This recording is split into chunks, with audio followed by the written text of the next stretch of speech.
hakozwe icyitwa historical ranking, kuko ubu buryo bwo kurankinga amakipe bwatangiye 2011 bafatiye kuko amakipe yitwaraga uhereye muri 98 uhereye muri 98 uko amakipe yitwaraga. Wakwibaza ngo kuki APR itatomboraga mu Barabu cyane buri gihe, ugasanga rimwe na rimwe yatumana n'amakipe muri Afrique Noire. Icyo gihe APR ufatiye kuri guhera muri 98 ni ikipe yagiye ikora neza ku mugabane wa Afrika. Ntihari systeme yitwa amatsinda, ariko yakoraga neza kuko ni ikipe wasangaga ishobora kuba yeremenya ama ekipe nk'abiri ikaviramo nko muri round ya gatatu, ariko ukabona ni ikipe ikomeye. Hari n'igihe yigeze kugera muri kimwe cya kabiri iki cyitwaga Coupe de Vainqueur, no kuvuga ngo ni cyitwaga CAF Winners Cup, ni igikombe cyari cya gatatu uko yo Champions League Confederation hakaza icyo gikombe. APR icyo gihe yakuwe muri ikipe yitwa Julius Berger yo muri Nigeria itsinze 3-2 mu gitaranyo cya match zombi. APR yageze demi finale. Icyo gihe Karekezi yanatsinze ibitego 6, anaba top scorer we na Romami Jean muri iyo competition. Byari ibe bidasanzwe kuri APR. Ubwo sinakomeza n'ibyabirika nikora muzaza Mareke ikajya gukurwamo na Africa Sport. Ibyo rero byagiye biyifasha ntitombore mu buryo bugoranye, ariko iranking abahereye 2011 niba mubyumva abanyarwandakazi, APR yari yaramaze kwinjira muri politiki y'abanyarwanda. Icyo gihe rero byatangiye gutuma idashobora kwinjira mu matsinda. Bivuga ngo ya historical ranking bagendeye kuko amakipe yari yaritwaye mu myaka yabanje.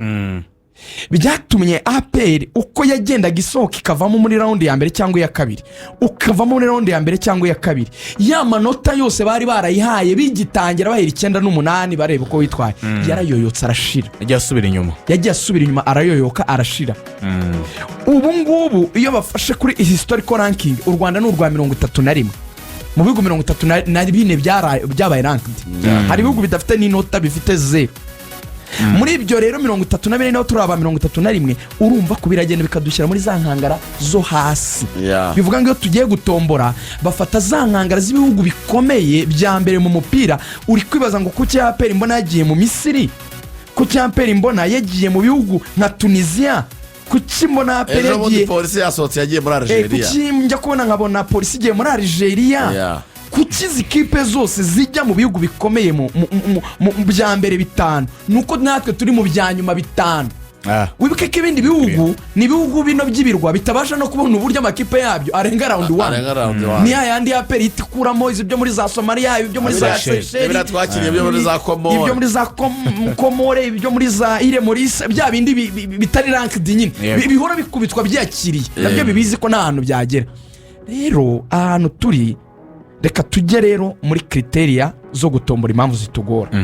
Icyo kimaze kumvikana. Ubundi CAF itanga icyo bita amanota muri ubu buryo. Aha niho ibanga riri, ni naho abantu muri APR na Rayon mugomba kumva, mugomba gushyira ingufu.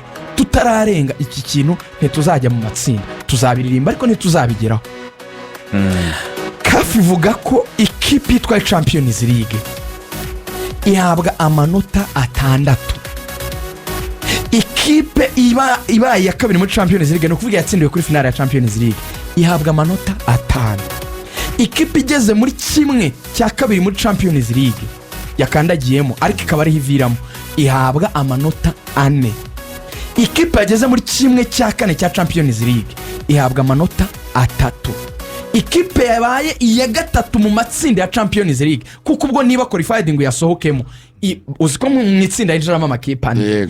Ibaye iya mbere n'iya kabiri nizo zisohoka mu itsinda zigakomereza kimwe cya kane, uziko ya gatatu n'iya kane zitazisezererwa. Iyo yabaye iya gatatu rero icyura amanota 2 uwo mwaka. Hanyuma iyabaye ya kane muri Champions League mu itsinda bivuga ngo yagezemo, icyura inota 1. Bivuga ngo kugira ngo ubone inota muri Champions League nuko ugomba gukandagira mu matsinda. Kugira ngo ubone inota ari kugira iri gukina mu barankingwa, ugomba gukandagira mu matsinda. APR ko yabiheruka inota kera, niyo mpamvu nyine tombora amakipe y'ibigugu. Nuko nyine ntiwabonye APR ni mu makipe 78 mu muri Afrika. Ugenda ugere kuri website ya CAF 78 ya mbere ntagira ranked, nta nota ifite, no mpamvu batayi ranking.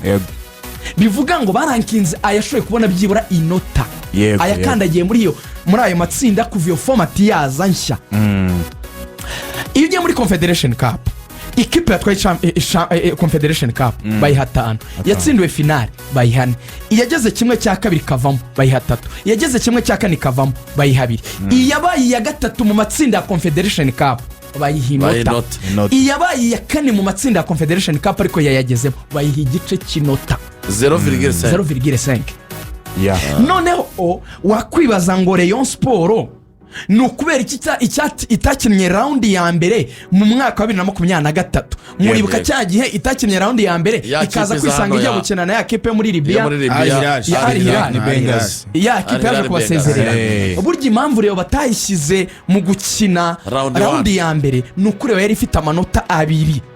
Reyo yari yarageze muri kimwe cya kane cya Confederation Cup 2018. none kuko babara imyaka 5, wibuke ko twayise CAF 5 years ranking, baranking ikipe baza imyaka 5 ko yitwaye.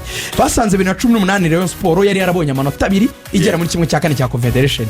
2023 nibwo uwo mwaka wa 5 wagombaga kurangira, nibwo wagombaga kurangira. Rayon Sport basangira cyafite amanota 2 yayo yakoreye, ayahita yirenza kudakina raundi ya mbere, bita bifasha gukina raundi ya kabiri. ibyago yagize icyo gihe nuko itahise isubira mu matsinda. iyi yasubiramo igakuramo Yakipe igakandagira mu matsinda kiragi, n'ubu ntabwo yari gukina raundi 1. ubu ngubu kuko yasohotse Confederation nabwo ntiyari gukina raundi 1. izayikina ubu ngubu amanota yarashize. keretse mu makipe azaza muri Confederation uko yose ari hasi cyane ntayifite amanota byibura ya Reyo, none bagasubira muri cya kintu cyo kureba kuri historical ranking.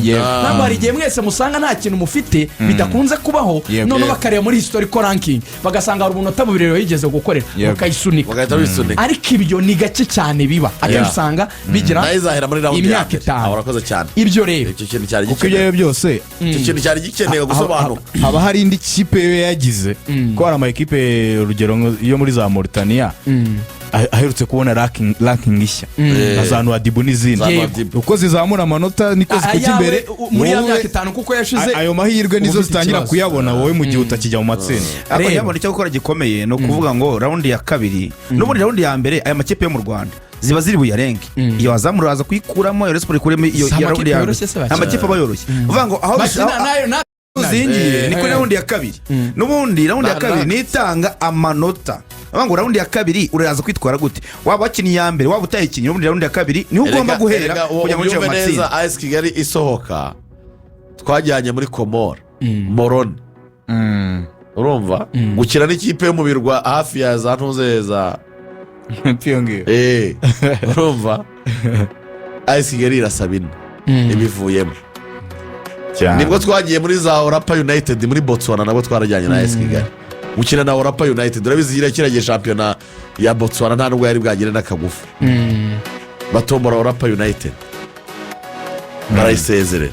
ubango n'ubundi iyo amakipe mugiye gutombora bwa mbere mutombora yo mu birwa nyine n'ahandi hantu hadafite ranking. icyo rero bivuze Reagan ubusesenguzi bwe buratubwira ngo n'ubundi APR na Rayon Sport mwitege gutombora amakipe y'ibigugu. aha rero niho mbwira inzira yanyu izabamo amakipe y'ibigugu nta nzira y'ubusamo rwose. aho rero bigahita bijyana kuvuga ngo nyabona I'm sorry ntabwo meze neza, mfitemo akantu ko kurwara. hari umuyobozi yandikiye ati naryohewe cyane ati murimo muravuga ngo Rayon Sport kandi ni umuyobozi akomeye akaba no muri APR bararyohewe cyane. now kwizigira rero what's next niki amakipe yacu yakora muri iyo situation imeze gutyo. turabizi ko tutari ranked well bijyanye nuko tutagize performance nziza mu myaka yatambutse. yego hari umushinga ekipe yubaka ukaba ari umushinga kwizigira. ngiye kuvuga mu magambo magufi n'ingingo ya kabiri ya gatatu ya ngiye wenda twazayikora. umushinga APR irimo yagarutsemo kugura abakinnyi b'abanyarwanda bavanze n'abanyamahanga. ni umushinga abantu bagomba gusobanukirwa uko ukorwa, icyo bita projet ya ekipe, icyo bita short cyangwa long term project ya ekipe ikwiye gusobanurirwa abafana babwirwa n'ibi bintu kugira ngo bamenye igihe bizafata n'imbaraga bizasaba kugira ngo bubake ekipe ishobora gukora nk'ibyo APR yakoze 2-4. yego cyagikuramo za Zamalek kuko nibyo ukeneye kuzakuramo ikigugu ugakandagira mu matsinda ukabona amanota nawe birangarura gatoya kuri ekipe uko yubakwa. Nk'ubu ngubu abakinnyi baguzwe ba mbere ba Shibube n'aba bakirimo ba Mbaoma n'abandi urebye APR bagura bari abakinnyi baguriwe amaprofile bakiniye ibihugu byabo bakinnye mu makipe asa n'afite amazina bakabagurira profile. Ubundi biriya nuko abantu batazi icyo byari biri guseriva mu mupira bariya babita stepping stone players. Bariya ni abakinnyi uzana bagatinyura abandi bakinnyi kumva ko mu Rwanda bashobora kujyayo. Nubwo Cidebere nubwo Odibo bitakunze ariko kuba Mbaoma yari ino byari biboroheye ko abakinnyi bo muri Enugu bemera kuza muri iyo ligue kuko Mbaoma ni grand frère kuri bo. Shibubu kuza hano byafunguraga abandi bakinnyi bazi nivoye kuba bashobora kuza hano n'abandi bo mu bindi bihugu. Abo ngabo iyo baguze ubita stepping stone players baranahenda ni n'abakinnyi usinyisha igihe gito nabo kureshya abandi. Faze ya kabiri ni faze none yo gutangira kuzana abo bita cornerstone players. Cornerstone ni amabuye y'ifatizo agiye gutuma wubaka ikipe ikomeye. Cornerstone players ni ukuvuga ngo ni abakinnyi beza bashobora gutuma undi mukinnyi mwiza aza. Ni ukuvuga ngo baravuga ngo better players bakurura better players. Ariko iyo uvuye kuri better players bakurura better players ushyiramo noneho good manager kuko good manager azana best players. Mutoza mwiza none byumvikane neza nuko shene igenda. Umukinnyi mwiza nka Watara wakinnye muri Berkane akaba ari kuri iriya profile imeze kuriya twese tubona ko hari ubushobozi yifitemo ubona ko yidistinga. Uyu mukinnyi yagiye kuba abo aza mu Rwanda agakina kitwara neza. Iyo habonetse umukinnyi nimero 9 mwiza akavuga ngo nzajya nyinana n'uyu mukinnyi wo ku ruhande mwiza gutya biramworohera. Iyo APR ibonye nimero 9 mwiza the coming season nimero 10 uzamupasa yishimira ko azagira imibare myiza kuko azapasa umwataka w'umuhanda. Ni better players bari gukurura better players. Ariko harimo ipfundo ry'umutoza mubanze mwumva icyo kintu mu APR. Umutoza we ntagazana better players azana best players. Ni ukuvuga ngo umutoza reka ngurugero umugabo witwa Peter Kenyon baramaje ngo uva muri Mani ukaza muri Chelsea Roman Abramovich ayigura mu bakinnyi bakomeye yaguze ba Drogba bande ni investment ikomeye wakoze kurusha izindi zose. Aravuga ngo investment ikomeye twakoze ni ukuzana Jose Mourinho kuko abatoza bakomeye ku mugana wa Afrika bahenze nk'abari aba Mokoena n'abandi afite ubushobozi bwo guhamagara umukinnyi ukina muri Afrika y'Epfo afite ubushobozi bwo guhamagara umukinnyi wenda bitakunze muri Algeria akamubwira ngo nije ndi Kigali Mokoena ndi Rwanda ndi mu kazi ngwino njyewe nzagushyira ku rwego rwo hejuru turi kubaka ibintu bikomeye mfite abandi bakinnyi beza bameze gutya ndakubura muri puzzle yanjye ikabiruzuye. Niki rero APR ikeneye kugira ngo ibyo bintu bikore? Ikeneye mbere na mbere umutoza. Icyambere ni ukubanza kubaka scouting system ikomeye. Scouting system ikora iki? Ni ukuvuga ngo ni ukuzana abakinnyi bataje nk'abaje kugeragezwa, ni ukuzana abakinnyi bamaze guprova babahanga. Utarebye numbers ahubwo ugendeye ku buryo ushaka gukina. Tugana na chairman wa APR ya Afandedeo yatubwiye ko APR ubuyobozi bwo hejuru bwamaze kubemera ko bagomba gushaka team manager technical director kugira ngo aze afate icyo kintu cy'uburyo APR igomba gukina kuva mu bana kuzamuka kujya mu bakuru none ajya nabafasha muri recruitment. Nk'iyi igomba kuba profile idasanzwe kuko bene uwo ni naho hamagara umutoza ukomeye akumva ko baje muri project ikomeye kuko abantu babahanga ntibagira ikibazo cya offre zibahora imbere. Impamvu rero yemera kuzi wawe si amafaranga ni umushinga ukomeye agiye gukora kugira ngo atagusha kariyeri. Ubwo niho haza mu ubwenge. Hari ikintu abantu rero bavuga ngo APR ngifite amafaranga ntabwo ari ibintu byose abahanga kuko amafaranga barayakoreye kuko se yonyine afite amafaranga hari amakipe afite amafaranga haranda yafite niki cyatuma umutoza watoje Asek Mimoza nka Chevalier yemera kuza muri APR ni projet ijyana n'abakinnyi projet ijyana nuko muri kubaka umushinga no kumwihangana. Nkaba nasoza mvuga ngo rero kubaka amatsinda sindabyutse nyagiyemo. It's a big project. Isaba huge investment, isaba scouting system ikomeye, isaba kubaha ayo mafaze yose ukayagenderamo uko yakabaye. Ntushake gusimbuka etape. I know trolls ziba nyinshi indege ntizima indege ibiki ibintu byinshi aperi njye sindi muri position yo kujya inama ariko nduwijya najya inama imeze gutya nibatuze be patient mukora amaproje mugura abakinnyi mwasinyisha igihe kirekire soza ikipe ya Berikane Jean Marie yaravuze ngo ni inkuru iri mwana isanga no kuri website irahari New Times ni Mugabe wayanditse bo ni Mugabe uyu muri FIFA aperi itsindwa 3-2 n'ikipe yitwa Zamalek mu Misiri Jean Marie yarababwiye ngo mwibabara tuzayitsindira mu rugo tuzakora revenge kuko twayitsinze igitego cya gatatu baratwiba baracyanga yego ariko uzi Jean Marie ikikubwira ko yarazi ko afite ikipe ikomeye baramubwiye ngo kuki wari wizeye ko wakuramo Zamalek aravuga ngo wumve ibanga ko abantu baka ikipe wumve scouting ya aperi y'icyo gihe niyo mpamvu nkunda kwitangaho yaravuze ngo nafashe local players beza nongeramo abakinnyi bo mu karere hafi tuzi reka nyikubwira iyo kipe kwizigira dusoza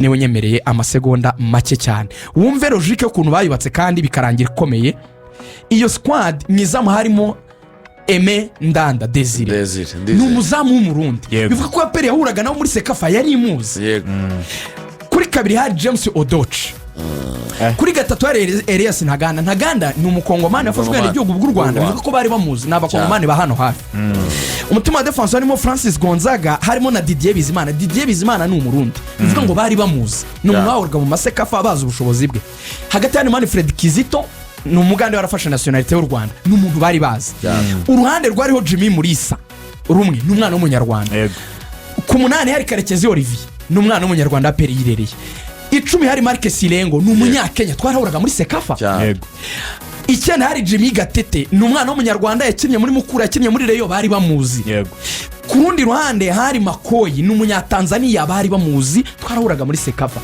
nuko ngo umuntu wese icyo gihe basiblaga si inkuru mbarirano tuzi qualité ze tuzi ubushobozi bwe bakubaka equipe bakurikije icyo babura niyo mpamvu ubona muri aperi yaje mikino ngo hari abantu ngo bayiba ngo bagera gutenga ba agent ubaka scouting system take it easy ibyo bavuga ngo indege nizima wiha imyaka yawe runaka ukora investment ukore igishushanyo wihigi umunsi umuzajya ugikora retouch hari ikipe yawe uzaba waramaze kuyikomeza uhure n'ikipe yitwa ko ari ikigugore kitagize umwaka mwiza itarire tushije nuyikubita ukinjira mu matsinda ugakorera amanota uzongera kuyasohokamo nibanga rero rikomeye ritagendera mu marangamutima risaba kumenya ukuri k'umupira wa Afrika niyo mpamvu Simba na Yanga utajuzibura mu matsinda burya si ikindi nuko bagezemo bakabona amanota icyo bakora gusa nuko maintaininga kuyasubiramo kandi kuyasubiramo biroroha kuko baba amakipe yoroshye bakayakubita bakayasubiramo bakabona andi manota bakayakubita bakayasubiramo kandi n'ubushobozi buriyongeyemo